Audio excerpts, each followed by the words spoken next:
Welcome back to Grit Gym, guys. I've got Karen Smith here. Karen is an instructor of instructors for StrongFirst, where she is a master instructor, where she teaches other coaches how to do what she does. She's a kettlebell expert. She's a mom. I'm kind of wondering, as we get into this, I'm very curious, Karen, how you get it all in, all this stuff, through your professional side, your parenting side, your like all the things, because that's a lot of who you're talking to right now is a ton of parents who are trying to figure out how to get it all in too. But can you kind of introduce yourself a little bit to the Grit Gym tribe? Sure. My name is Karen Smith. I've been a coach for almost 20 years now, and just super passionate about what I do. I've kind of been in all facets of training. So I've been in the gym. I took some time off after I had my daughter. Then I owned my own gym. And then now I'm pretty much travel and do most of my stuff online. So I do distance coaching. I do some private coaching here at my home. And outside of that, it's traveling the world, teaching courses and certifications and workshops. And so that's my passion. That's mainly what I do now. That's awesome. Hey, how did this all start for you? How did you get into it? Training in general, or training and traveling, which like at the training, like did you start 6 years old? You're like, man, I just want to throw a kettlebell around. How did it all start for you? The coaching, like I pretty much have always been in fitness of some fashion. Like as a kid, I was very active, and that just carried on through most of my life. And then I realized that I was in jobs that I just was not happy with. Like I was so over like sales and cold calling and just the crazy hours. And when I wasn't at the gym, when I wasn't working, I was at the gym. And so it just made sense that I was like, why am I not pursuing what I love when I'm spending so much time there anyways? And so then I made the transition and became a trainer, and just it all kind of took off from there. That's cool. So 20 years ago, what'd you start out with? Was it like, that's almost like you're just beyond like the leotards and the white high tops and the leg warmers, or was that what you're talking about? The Jamie Lee Curtis? No, it was after that. It was shortly after that. I never had the leotards and leg warmers. Thank God. So it was normal clothes, like I had my workout. It was kind of weird. I was in San Diego, California, actually worked at a gym in La Jolla, which is, if anyone knows, it's a beautiful area, but it's very high end. So I had my workout clothes, and then I had my work-in clothes. So I had little matchy everything that I would wear and, train my students, and then go change for my own workout, and, didn't care about how cute and matchy I was, except when I was working. Yeah. So. That's great. And so what was you started out, did you start out with kettlebells, or did you start out with powerlifting, or did you start out like kind of group fitness, or what kind of mediums were you in? Kettlebells, I hadn't found kettlebells at that time. I had started training in, I think my certification was like 98, 99. So I wasn't into kettlebells. I first found kettlebells in 2004. Okay. So before it was just like normal personal training, machines, BOSU. Yeah. What's normal personal training? Right. Yeah. Just a little bit of everything. Yeah. The great thing about that is I was working at a gym at the time. It was called Planet Fitness, not the Planet Fitness that you see now online. Oh, yeah? It was just a private studio. Oh, cool. They had at the time about 15 trainers, and I just shadowed them for a while because I wanted to learn all, facets of training and different methodologies. So the great thing about it in La Jolla, one, you had a beautiful view. You had great dedicated clients. And then it was a 3-story building that everybody was just kind of running all over the place, like doing their training. And the great thing about that is it taught you to be creative and be able to change things on the fly, because you would walk up to a machine that you thought you had planned out and someone else might be there. We were all just all over the place. So that really helped me be creative in my programming and being able to adjust things on the fly for different levels or different, crowds. So it really just kind of really helped me get a good start. And then, fast forward a couple years later, I found kettlebells. And that changed everything. So I still can be creative in my training, but my thought process, my methodologies really changed when I found kettlebells. Yeah, isn't that interesting? Because I say the same thing to all the employees out here. Is that like learning to run on the fly is great for how you end up learning how to plan for people, but it's Like we sit here and we try to say, always have a plan, always have a plan, always have a plan. But sometimes it's not going to, because when I first started, it was, I might get 16 people in a small group, or I might get, 2 people in a small group. So logistically, I just only had so much equipment, and I had to like, oh my God, like how am I going to handle 16? These huge surges every once in a while. Yeah. And you know what? I love that. I love being kind of put in that moment of like, you know what you want to do and you have like kind of a plan, but being able to adjust it for each fitness level. And, I've had times when I first opened my gym and I thought, oh, I'm going to have an intermediate class, I'm going to have a beginner class, advanced class. But just because I set a time for those classes didn't mean that's when advanced people would come or whatever. So it eventually became just unlimited, open to anyone. And then I would modify on the fly for whoever they were, whatever their level was. So I would have a workout on the board and be able to adjust accordingly, progress them up or regress them depending on their fitness level at that moment. And do you find that almost like a predictable system almost came out of you having to do that? I think so. You know what? By the time I had the gym and I was doing more group, but not like group like aerobics classes, but group training. By that point, I was into more. I mean, I had already been to the kettlebell cert, and I had learned, the best ways to progress the kettlebell, and so it was fairly easy at that point. I could still be creative with other things, but the main focus was the kettlebell and body weight in my gym. I didn't have machines at the time. I didn't even have barbells for the first couple years. It was just kettlebells and body weight, and of course, pull-up bars and other little things, sliders, balls, jump ropes, that stuff. But the main thing was the kettlebell and the body weight. So it was fairly easy for me to do that. And then I was able to just train other people to do the same thing. So that just kind of took its natural progression. As once I found the kettlebell and was so passionate about it, more and more people I was sending to the certification because they were feeling the passion and they wanted to be on board. And then from that point, I think it was just natural that, the more people I sent, the more I got known. So then it was like, okay, now I'm getting promoted to actually teach for the organization. So it, it just kind of went from there. Isn't it interesting that the kettlebell is kind of like this consuming little contraption? It's like the first time I was introduced, it was just like, it wasn't like love at first sight, but as it grew on me, I was like, this thing is so cool. It's so versatile. I can do all this stuff with it. I can go bottoms up. I can go goblet. I can rack it. I can, it wasn't just the swing.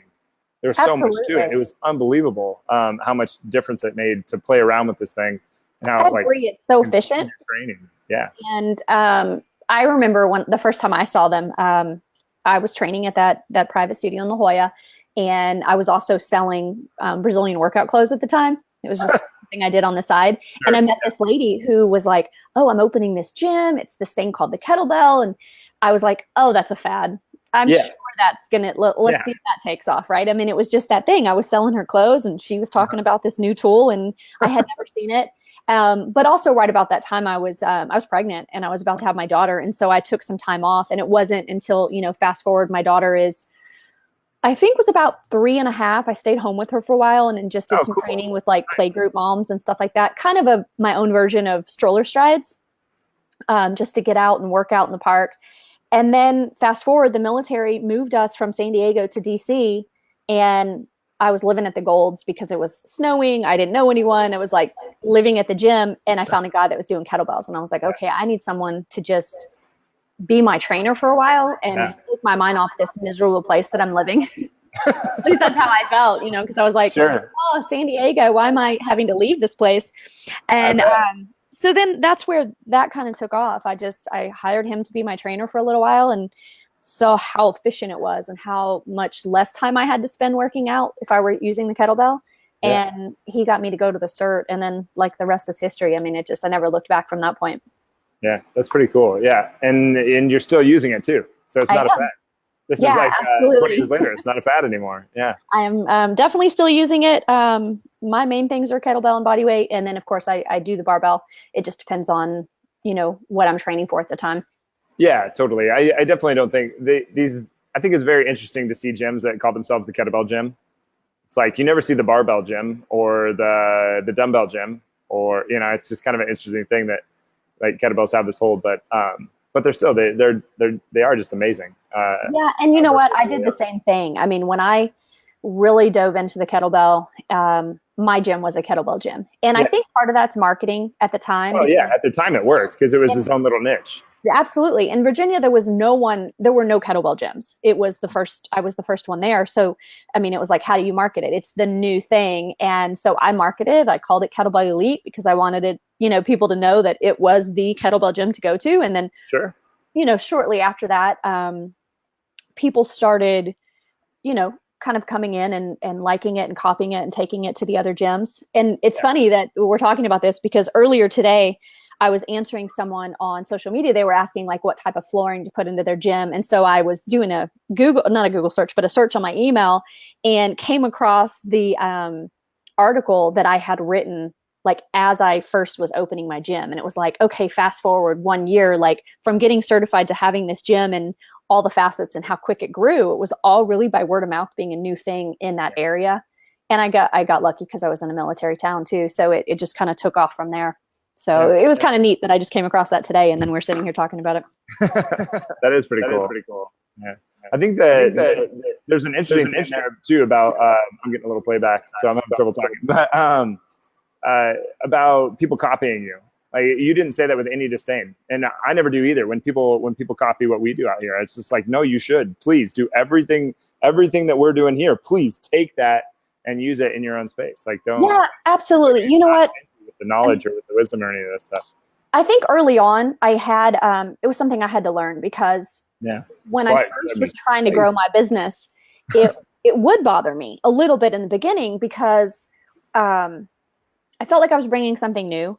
And the only time that it really got to me is I would have people come in and not be honest about their intentions. Like if you come in and you're like, hey, I want to learn from you and I want to do this. I mean, I trained so many people to become trainers, right? I mean, and that's my job. And that's really what I do now. But at the time, if you come in and pretend you're going to be a student and then like 3 weeks in, you're promoting yourself as the expert and you're copying, but then you're also bad mouthing. Yeah, that's a backstab. To try to bring the business to you. And I did have that. And so several times I like confronted that situation. I'm like, look, I'm here for you. I welcomed you into my gym. There's enough to go around, but there's no reason for you to try to bash me so that you can grow your business. Like we should all be here supporting each other, especially women. I mean, and I don't know if guys are that way, but there's two extremes with women. It's either like you're all on board and you want to support other women, or women can just be bitchy. And I hate to say that, but it's like it's one extreme or the other. And I just wish that we would all come together and support each other because there's so much out there and we can't fill every gap and we can't be experts at everything. Right. So I try to tell people all the time, like, find your niche and go with it. And when someone approaches you or comes to you and it doesn't fall into your niche, don't try to be everything to everyone. And so I refer out all the time. I'm like, you want to be a bikini competitor? I'm going to refer you to someone that's going to do that kind of meal plan for you. You want to do this, do that? Like, that's my thing. Like, I'm not taking on everything except what I'm passionate about. I'm with you. Yeah. When like, this is definitely we have a few different things. Like one is a sense of humor. If you don't have a sense of humor, you're never going to survive here. If you wanted to be a bikini competitor, we're probably not your space. Like we have a list of things that we use. It's just like this, just if you're super high maintenance, this is probably not the place for you. Yeah. There's just certain things like that. But I mean, if you just want a buddy, have that, like you build your tribe and your community and that's what keeps your business running. If you try to be everything to everyone, then you're going to fall through the cracks. I mean, you just can't be. It's exhausting for one, but I don't know what the deal is. I have like 2 flags buzzing around my head. They're driving me nuts though. But what did I have down? And then, so let's go back. Can we go back to your story for a little bit? Yeah. Like with exercise, what was the main obstacle that you were trying to overcome when you first got going with exercise in your own body and your own life? You know what, my own body, I would say, early on, I just always wanted to be smaller. It was was a time when, everyone thought, and still a lot of people think that you're just going to be bulky. And I just was more worried about, I just want to be skinny. And it's not my body type, and I learned later, and I think that's just growing and maturing and understanding that and I tell people this all the time, if you're looking at, let's say, a runway model, and you're like, hey, this is the picture I'm going to put on my fridge, and this is what I want to look like, and that's not your body type, you've already sabotaged yourself before you start. So that's not going to bring you happiness because you're looking for something that your body's never going to be. Yeah. That's not my body type. I am not tall by any means. I do get that a lot though. When I meet people in person, they're like, wow, I thought you'd be so much taller. You look taller on social media. I'm only 5'4" and a half. But, get that half. Yeah. That's the thing is back then it was more about, I just want to be skinny, but now it's like, I just want to be defined. And it's, still don't want to be like super bulky, but now I know that that's not even easy to do. That's really difficult to do. Yeah. Those, the women that you see, even the dudes that you see that are just insanely huge, they've put just massive amount of work into doing that. And most of them are probably have a little bit of a predisposition to being able to do it, so absolutely. It's a really funny thing when people say, oh, I don't want to accidentally hit this if I pick up some weights. It's like, those guys didn't do that by accident, and you're a 45-year-old female. I think we'll be okay. Yeah, absolutely. Not you. I don't know your age actually. So no, I will actually be 45 this year. Really? No kidding. Almost right on the dot. The stupid thing. But can you tell me about coaching, your coach's corner a little bit, so that if somebody's on here that's interested, they can look into it? Absolutely. So the reason that I started the coaching corner, I was closing my gym and moving from Virginia Beach back to Texas. And I didn't want my students to just be left. I had a few trainers that I was kind of sending people to, but some of the schedules weren't matching up. And I wanted them to know that I still cared about their training sessions. And I wanted to make sure I mean, I wanted them to still be able to have what they had in the gym with me, even if they were doing it at home. And I sold off bells to my students and to my other trainers and flooring. And so I wanted them, a lot of them kind of created their own space. Cool. So at that time, I created the coaching corner, which is basically a really inexpensive way to get a workout of the day. So you log in, you have a private portion, and it just tells you what to do every day. It's $20 a month or less than $20 a month. And there's a video library that's going to continue to grow. I'm revamping it right now. I have a new designer, so I'm about to just redo the whole website. Cool. But anyone who's there right now or signs up before I make that launch of like the new website will be grandfathered at that $19.99 for forever, as long as they want to be there. There's no contracts. You can come and go whenever you want. Like if you want to come in for a month and that's it, awesome. If you want to stay forever, that's fine too. But it will probably increase a little bit, not much. I still always want it to be something that's just really reasonable for anyone to be able to have a workout of the day and just have someone tell you what to do in case you don't have a trainer nearby. Yeah. No, that's fantastic. It sounds a lot like what we want to lead people with no excuses. Yeah. Absolutely. That's a great way to think about it. So many people walk into the gym, they don't know what to do. Right there, you know what to do, right? So what's what's a day in the life look like of what's one of the workouts look like? What might be an example? They're most always going to be full body. They're mostly going to be kettlebells and body weight, but they can be, if it says deadlifts, you could use a barbell. Sure. You could use dumbbells for different things. But it's normally, most of the workouts are going to have a push, a pull, a squat, a hinge. You're going to have a finisher. So that's fantastic. You wouldn't wear out your body enough that you couldn't do it every day. It's fantastic. Yeah, it's definitely full body. And then I just put things in order of kind of like normally some sort of warm up or a movement that could be a warm up, like a Turkish get up, right? That could be full. That could be a warm up in itself. Yeah. And then it would go into more strength-based, strength endurance, and then finishers at the end. And you can kind of determine what workouts you like, what you don't like. If you're not sure what something is, I have a page in there that's abbreviations that's, so that they learn my lingo and be like, okay, if I see this is what it means. And then they can go find a video for that. Oh, so cool. Yeah. I just want to make it super simple. Yeah. The more intuitive you can make it, probably the better, right? Yeah. And then there's also a Facebook group. So if people want to upload their own videos and they tag me in them, then I can go in and assess their technique or answer questions. And so I do that. And then the main other thing that's on my website is last year I launched an ebook. So that's more of a program that has a Facebook page and a video library that's there. So it just depends on what people are looking for. Okay, cool. Nice. And where can they go to find that? CoachKarenSmith.com. Easy enough. Same place, all social media is there, everything. There's just tabs for everything. Nice.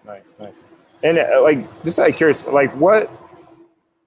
like you can totally tell in everything that you do, you're super passionate about this.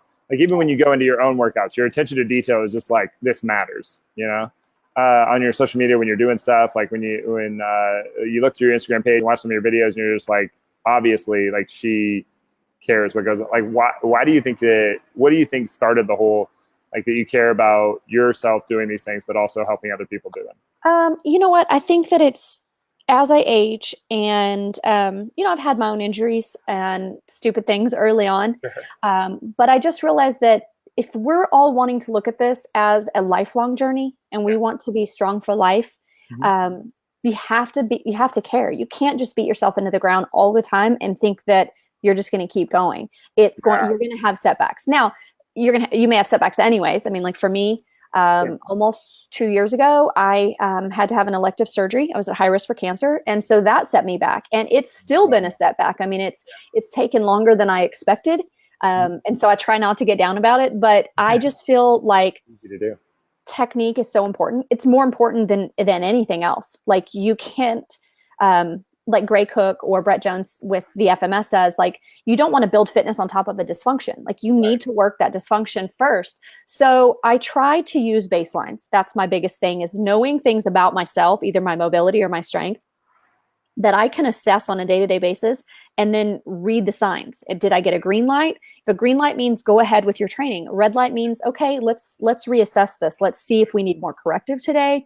Do we need to go lighter today? Do we need to have more of a warm up? And so that's how I look at things. But the reason you see that maybe in the videos, and I'm excited that you actually see that there's, you know, that I care about those things, is it definitely comes to me. Video myself and I assess myself just like I'm going to assess any of my students. So I'm not going to just post something because I did something heavy. If it doesn't look the way that we teach it, and to that standard, like I don't want to post it. And if I do, there's going to be an explanation of what I'm doing. So for example, one-arm push-ups, that's like a big thing for me. And I'm trying to regain those since that surgery. No big deal. No big deal. Just do some one-arm push-ups. Well, I mean, it took a long time to get there. And I try to not get frustrated because I had built up to where I could do 5 on each side. And then surgery takes that away and I'm rebuilding just like my students. And so I'm not afraid to put that process online. So you will see me doing more progressions and regressions than getting down on the floor and doing them. Because there's no point in doing something with bad technique. I don't care how many times you do it. If you do it bad, like I want to see you do it right. Even if that means you're regressing and you're, you know, doing a push-up on the wall. I just find that technique is more important because, you know, you're keeping yourself safe versus just rushing to something because it looks cool or sexy. Yeah. And what's an injury going to get you anyway? It's going to set me back again. Exactly. So it's just better off. Like, just smart. Like, I think all of us kind of understand on some level that our health is this just great, magnificent thing, and that we compromise it, it all falls apart. But like the way that we're going to get it sometimes is, I don't know, not exactly on par with what we want. Yeah. And you know what? I wouldn't say, I mean, if I'm being completely honest, there are times where, I mean, I've definitely made mistakes in my training, like anyone. I mean, how can you be a trainer for, you know, as long as I have and not, but I'm also not afraid to share those because I want people to learn from my mistakes. So if I'm teaching a certification and we're talking program, I mean, one of the things I talk about all the time with pull-ups is you have to listen to your body. I was stubborn. I had PRP done on my left hip and they said no training on your lower body for 3 months. So I got obsessed with pull-ups because I was like, this is the only way I'm going to stay strong and lean. And then I overdid it. And I gave myself lateral medial epicondylitis in both elbows. Oh, and nice. Instead of taking my 15 rep pull-up PR to 20, which is what my hopes were in that 3 months, I set myself back and I was pretty much off the pull-up bar for a year. I mean, so. And how many other, my bad. Keep going. Oh, I was just going to say we set ourselves back and, you know, you just have to start over and kind of learn from those mistakes and kind of move forward. Yeah. And what I was going to ask was, how many other things did that epicondylitis affect? You know, like your elbows hurting, like, because like even gripping something, like grabbing a gallon of milk, could you do it? Yeah. It was really hard. I had trouble brushing my hair. Yeah. Silly things. I bet. Reaching over into the back seat, if you think about that, like just reaching to grab something. And here's the downside is I still had to travel and teach. So I was like major medicated on like these 800 milligrams ibuprofen sometimes 1,600 just to get through like needing to do a single demo, right? Yeah. I wasn't doing anything high rep, but because I still had to do those singles, if I was teaching somewhere where it was just me, it just took longer. I mean, it set me back longer, and they get aggravated way easier. So pull-ups still aggravate them. It's a pretty easy, it's a very intricate joint. I mean, it's there's not much going on there. It's not like your hip where it's just got all this muscle wrapped around it, you know. Absolutely. Yeah, it's pretty fragile. Yes, I try to share with people is just don't be stubborn. Like learn from my mistake and let me help you not put yourself where I put myself. Yeah, totally. No, I'm with you. I like to say that same thing because like at some point in my training, I mean, I've been doing this since 1997 is when I first started lifting weights. And I just like did just the typical male, just let's load up every time. Let's try to break a record. But I've got a shoulder, I've got an elbow, I've got a wrist, I've got a hip, I got a knee, I got a foot. I couldn't walk in 2007 for a year. I got all of these stupid injuries from, and then finally, like the last time it was like, dude, you're going to have to wise up or you're never going to, you're just going to be this old, cripply old man. And when I couldn't walk, when the doctor said I might never walk again, I was like, what? Like, I got to really smarten up here. Because that's crazy how sometimes we would never let our students do that, right? No. Like we would be like, no, you're going to take your rest. This is, and sometimes we push ourselves. And I remember I was at a certification right before I had my PRP on my hip, and I had trained for the certification. I knew I could pass it. And Pavel got wind that I was going to be going the very next day to get my PRP. And he's like, you're not squatting this weekend. And I was like, no, like I trained for this. Like, I'm good. Like I can do these 5 and let me test, let me pass. Like, I'm good. And he looks at me and he goes, would you let your student do that? And I was like, you're right. You're right. No, I would not let my student do it. So I didn't squat that weekend, and I went the very next day and had the PRP, which was super humbling in itself. Was it? I've never had it. I know that it's kind of amazing, is what I've heard, but the effects are, but I've never done it. I've never had it on myself. Well, the thing is you still have to think of your recovery as if you had a surgery, right? So they're building that inflammation to kind of repair. And it was great. Like I have my mobility back. I'm good. I look at my training different. Now it's more of like risk versus reward. Yeah. Yeah, no kidding. It was humbling. Me too. Because I went from getting 2 times body weight deadlift for the first time ever to the very next really day. Impressive. I did PRP and went home in a wheelchair. So I went from 2 extremes in 2 days. I mean, it was the craziest thing. And then I just had to listen to my body and listen to the doctor. He was using my recovery as a case study and for his teaching.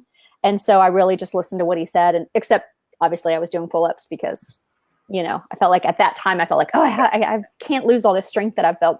On some level though, like the pull-ups, like going for that pull-up thing was probably good to an extent until you maybe just took it a little too far. Oh, absolutely. If I had followed the plan. So I was doing ladders, like the fighter pull-up program. I don't know if you've ever seen that. It's a program that Pavel has called the fighter pull-up program. It's a great program. And I was following it and it was going great. And I think if I had stayed on that path, like I would have reached my goal of getting 20 pull-ups. How'd you deviate? I got greedy.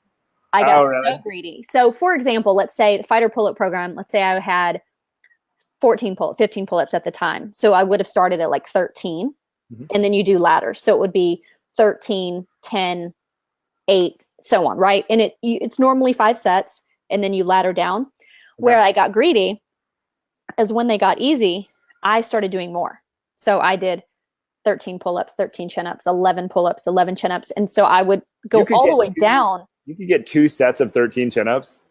Well, I would rest. I mean, it would take time to do the full ladder, but I ended up getting 80 to 100 pull-ups in one training session and 250. I think I maxed out at 250 in a week and half of them were weighted. So at the time like I said, I just got greedy. If I had stayed the plan and not overdone it, everything would have been great. So because that program is amazing, it's just follow it as written. When you get into higher numbers, you can't go rep after rep. You have to have those chunks where you're going to ladder down. So it would have been like 14, 8 and so on, not 14, 13, 12, 11, and then double up on all of that.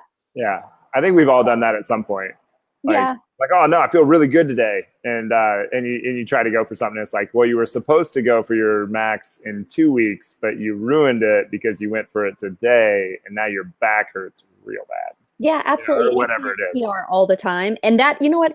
Here's the good side. I mean, and I wouldn't recommend this to anyone, but the good side is I learned so much about my body and about programming during recovering myself that I feel like I've become a better programmer for that, a better coach for it. But I had to have all that setback first. Yeah. Isn't that so funny?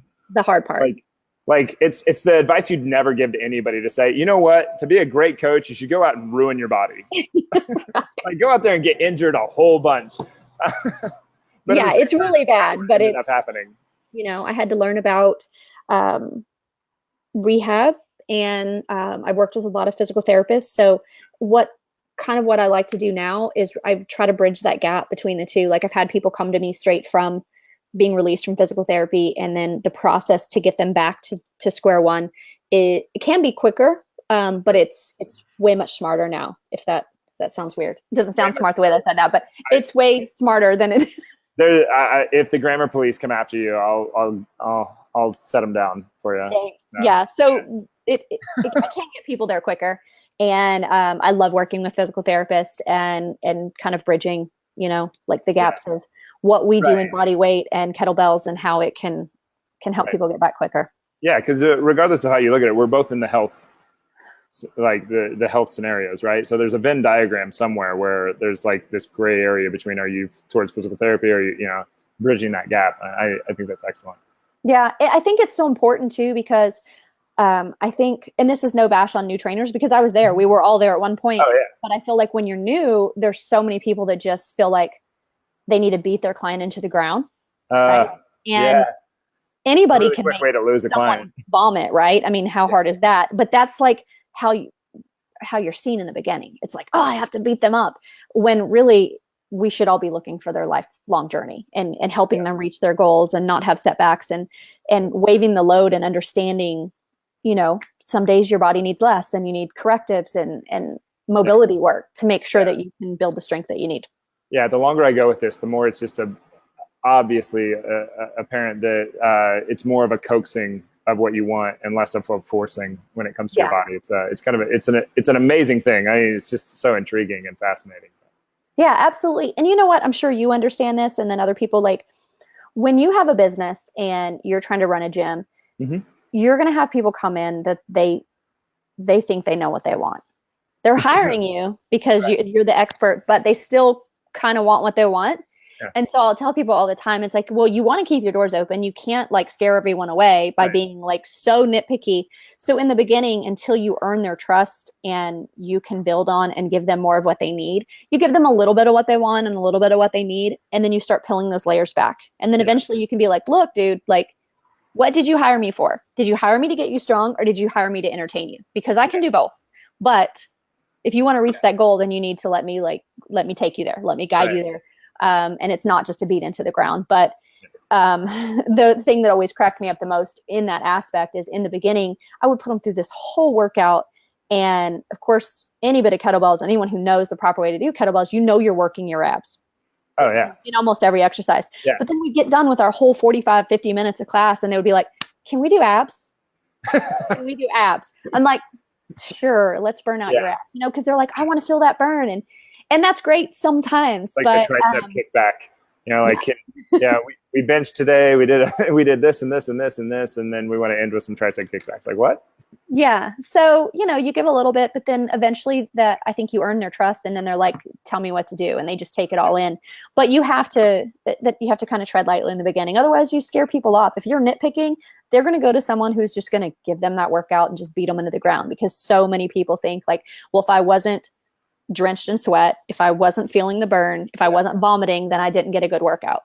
And, you know, we know that that's not the case, but you know, it's a transition of making sure people, you know, really get an understanding of how you do things. Yeah.